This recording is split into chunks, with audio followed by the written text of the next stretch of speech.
Hey everyone, this is Team Scriptons, and today we are gonna see about data collection with sensors and its use cases.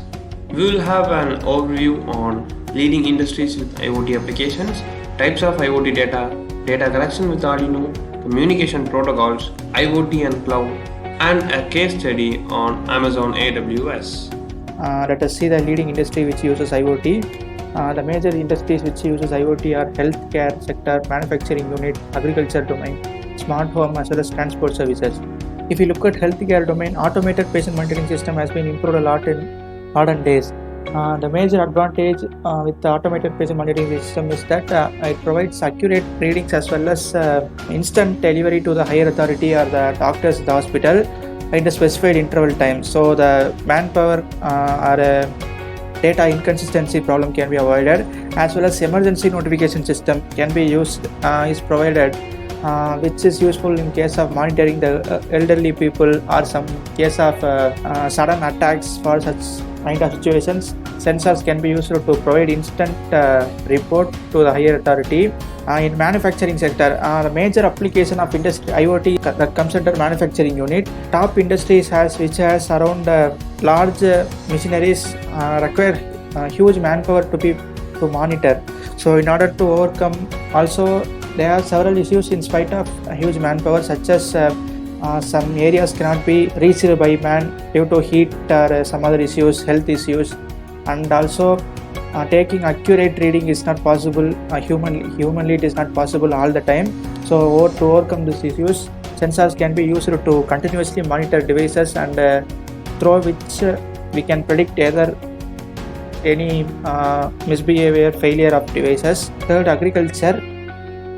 Smart agriculture literally helps farmers to make sure the crops have been managed efficiently.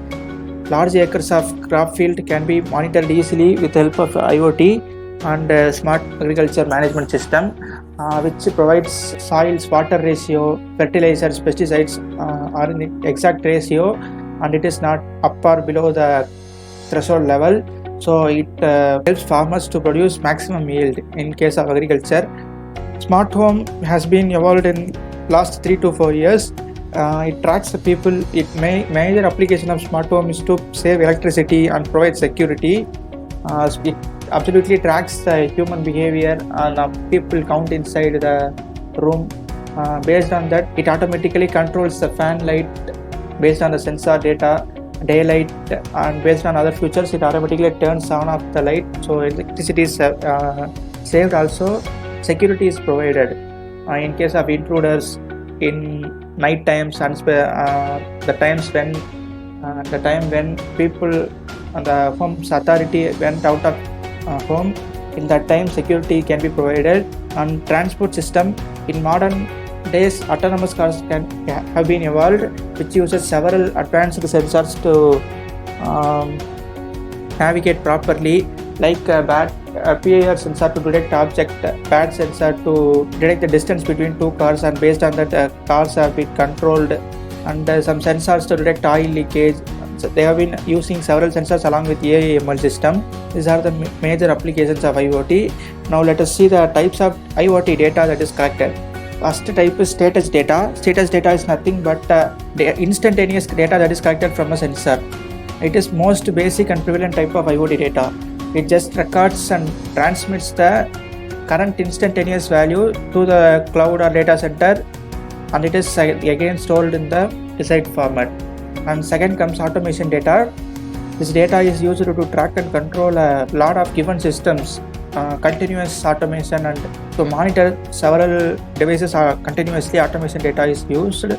And location data is just an extension of GPS. It's just an extension of GPS, which uses GPS majorly to continuously transmits our data, our location using GPS.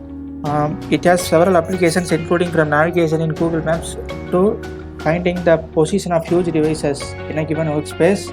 Then actionable data.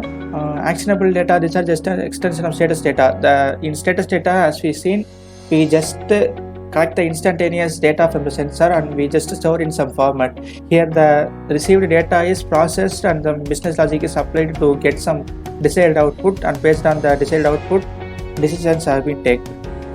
Now, we will look into data collection with Arduino. Arduino, being the heart of IoT, is an open source platform for building hardware-based projects. It consists of physical circuit board to connect with sensors and to read data from it, as well as actuators to give some output. So actuators are the devices which react to the sensors data and perform action which are pre-programmed. It also comes with an IDE to write our code for the devices connected with Arduino board. Arduino programming is simpler when compared to Node MCU, Raspberry Pi, which are similar communication devices. You may be wondering how data is collected using Arduino. Arduino collects data from sensors and it sends them to the cloud via Node MCU, which has inbuilt Wi-Fi in it. So you all know that to communicate with the cloud platform, we need an internet access. So the internet access is provided to Arduino via the Node MCU. Before sending data to cloud, the Arduino is pre-configured with the credentials of the cloud platform. So these pre-configuration includes API credentials, username, password, and etc.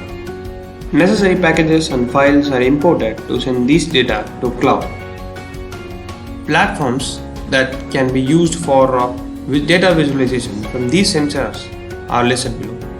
ThingSpeak, Carriots, KAAproject.org, thingsboard.io, and mainflux.com. You can use these platforms to visualize and to get interpretation from the data that your Arduino sends to it. Now we will see about communication protocols. So what are these protocols? These are nothing but just some algorithms by which the data is transferred from the communication device to the desired server where the business logic is hosted. So this is nothing but just a procedure to send the data to the server and return back the response from the server. Here are some of the commonly used protocols over the world. So first we have MQTT, which stands for Message Queuing Telemetry Transport. It is an ISO standard messaging based protocol which works based on TCP/IP model. So it works well with limited network bandwidth and is used to pass data from device to servers, that is D2S communication. Next we have DDS, which stands for Data Distribution Service and is mainly used to transmit data from device to device. So previously MQTT was device to server and here DDS is device to device. It can deliver millions of messages per second and it is the best way to filter out messages which message goes where. The next protocol is AMQP. So AMQP stands for Advanced Message Queuing Protocol and is used to transmit data from server to server. So this is used in most of the banking purpose. Next we have CoAP. Like HTTP, CoAP is a document transfer protocol. Unlike HTTP, CoAP is designed for the needs of the constrained devices. CoAP packets are much smaller than HTTP TCP flows and CoAPs runs over UDP but not on TCP. Let us see about AWS in IoT.